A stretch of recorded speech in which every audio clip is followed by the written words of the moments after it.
All right. Emotional need number 10. It's MEN number 10. Femininity. A man feels more masculine when a woman puts forth the extra effort to be feminine, as he instinctually picks up on that feminine energy. Now remember when I was doing the women's emotional needs, I told you that the two most dangerous emotional needs for a woman was drama and cater to the little girl in her. That when those emotional needs are in abundance and out of whack, it could be self-destructive to her and the relationships that she gets into. If you're a man, this is the one you need to worry about, because this is the one that's going to cost you the most. Femininity comes in 3 parts. The first part is attraction, arousal. How much does she turn you on? What is so feminine about her that gets you going, that makes you take notice of her, that makes you want to have sex with her? Why is this a dangerous emotional need for men? Because sometimes he will allow himself to be treated like shit just because he's so turned on by her, because it's his emotional need. How is arousal different from sex as an emotional need?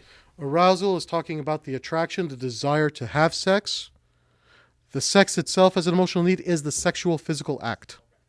A man that will allow himself to be abused and treated poorly because of his attraction and arousal, emotional need under femininity, is a victim of his own desire. Beware your desire for women's femininity, boys. It can lead to your own destruction, just as some women's emotional needs could lead to her destruction. Here it is, part 2. Appreciation. The idea of making him feel useful. Approval. Why is this dangerous for men?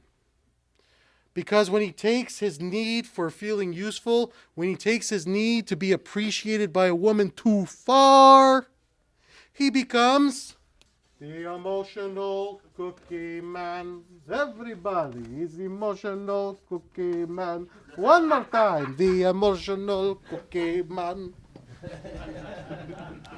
Has anybody ever heard the song The Coconut Counting Man? When they make the movie of my life, I'm going to get the rights to that, and it's going to be the emotional cookie man. Everybody.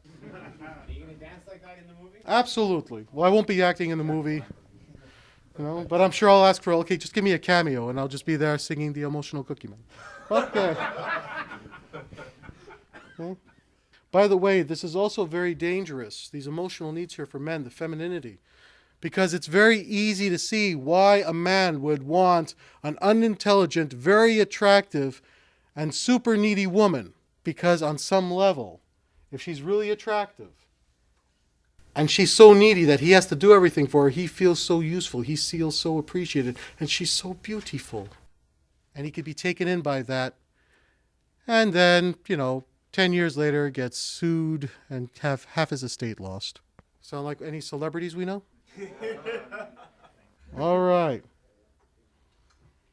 Part 3 of femininity. Courteousness. The idea of showing or being giving.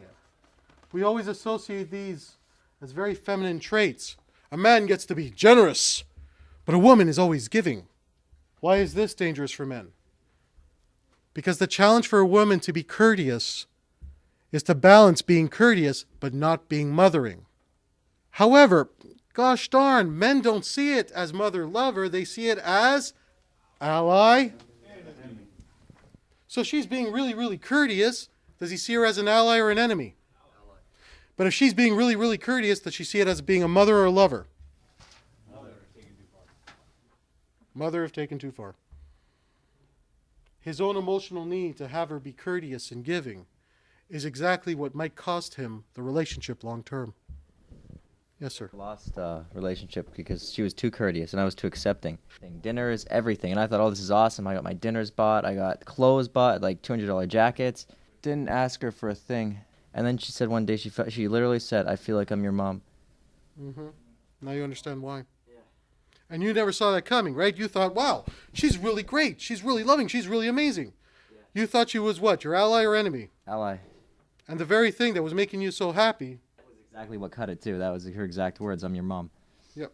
So you didn't ask her for a damn thing, and she just went ahead and did it, and ended up holding it against you.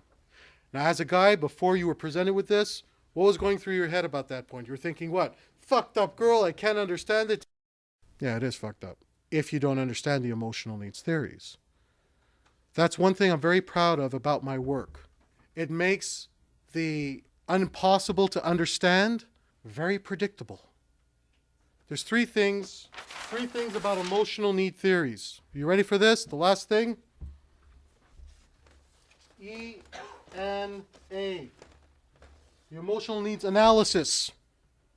Remember the stuff we were doing? What if this situation, we've been doing it throughout. Every time you pointed something out, you were doing an analysis. Here it is. ENA will always show you, 1, what you did right. Number 2, what you did wrong. And most importantly, the action-oriented part. What to do next. I'm not here to teach you what to think. I'm here to teach you how to think. In every ENA we did, we were able to figure out what you did right, what you did wrong, and now that you know what the emotional needs were for both men and women, you already have an idea of what to do next. And that's the emotional needs theories. Okay, and lastly, for everybody who's purchased my books, I've got guys here who have come all the way from Calgary, Chicago, Montreal, around in and out of Toronto and different parts of Ontario. Guys, I never anticipated having so many people for this one first seminar. I sincerely hope that you've gotten something out of it. So thank you for that. Okay.